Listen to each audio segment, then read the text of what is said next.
उत्साह के कशनों में उसने ये सुझाव दिया, एक जंगली साहसी प्रस्ताव जिसने मुझे अंदर तक हिला दिया। मैंने कबूल किया। मेरी आवाज में संकट स्पष्ट था। एक थ्रीसम, मैं, वह और एक और महिला। हमारा बंधन मजबूत था, लेकिन यह अनजानी जमीन थी। शुरू में मैंने इस विचार को खारिज कर दिया, लेकिन उसकी लगातार जिद ने धीरे धीरे मेरी प्रतिरोध को कम कर दिया। 55 साल के युवा व्यक्ति के रूप में आकर्षण अचूक था।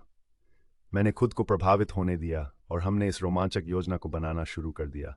फिर जैसे एक काला बादल आ गया हो, सब कुछ बदल गया।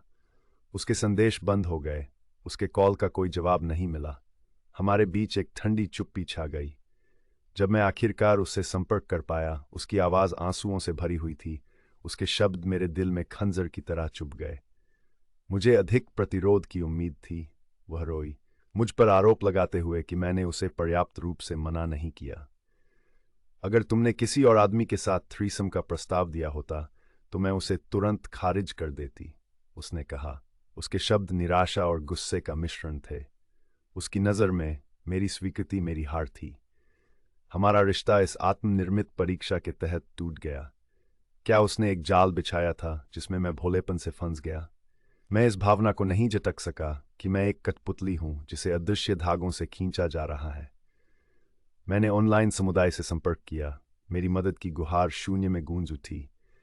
2 हफ्ते बाद धूल जम गई और अराजकता से स्पष्टता उभरी। समुदाय की भारी प्रतिक्रिया इस उथल पुथल में मेरी मार्गदर्शक रोशनी थी।